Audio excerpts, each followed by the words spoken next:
So the dough has been resting for about 25 minutes.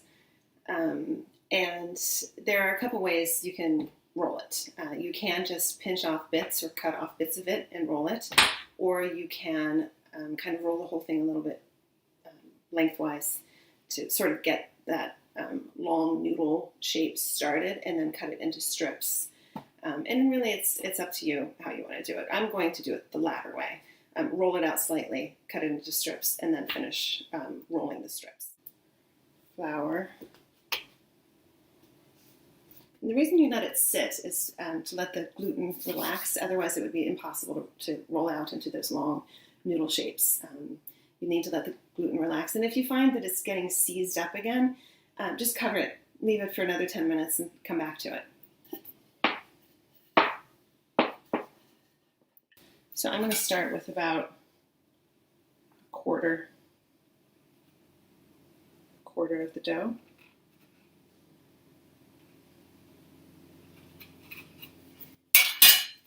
And cover the rest. When you're to the stage that you're rolling the noodles, I like to use a wooden board.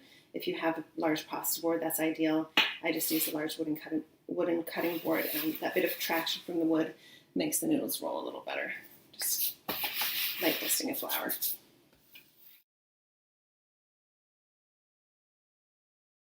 So I'm just going to keep cutting the noodles into strips. Here I'm using a pizza cutter. Just going straight down.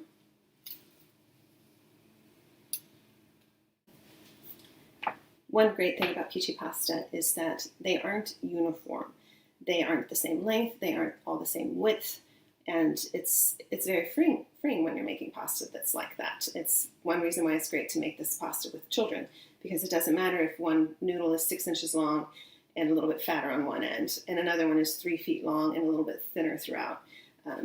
These are hand-rolled noodles. They're not supposed to be completely uniform. If you wanted that type of perfection, buy a box of spaghetti. So now we're going to take the strips that we have cut. We're going to take the strips that we have cut and just roll them. You can roll them with both hands. You can roll them in your hands.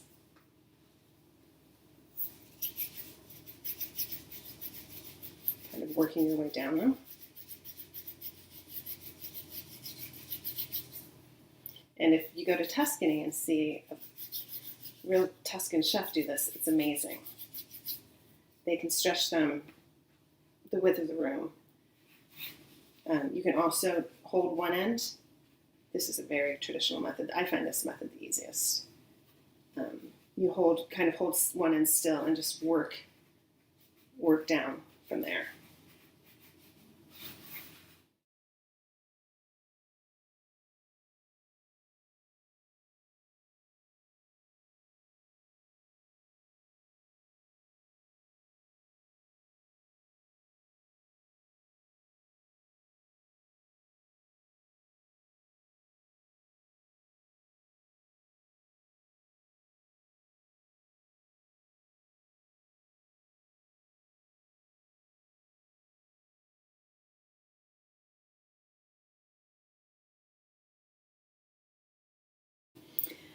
So we have rolled all of the Pici pasta. I did get a little bit of help from one of my young'uns. And now we have, ta-da, varying lengths, varying widths. That's okay. So I just hang them on a wooden rolling pin until I'm ready to use them. I just put this over 2 chair backs since I don't have a fancy pasta tree. If you have a fancy pasta tree, then good for you. Hang them on that.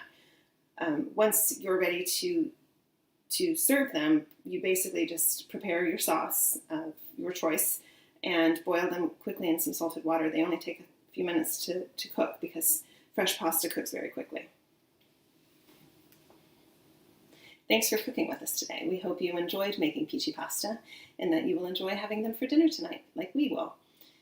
We also hope that you'll have a chance to cook with us sometime in Tuscany or someplace else in the world on one of our fabulous culinary trips. You can see our website, theinternationalkitchen.com, for details on all of our trips, or reach out to us and we can design something custom for you. Until the next time, buon appetito!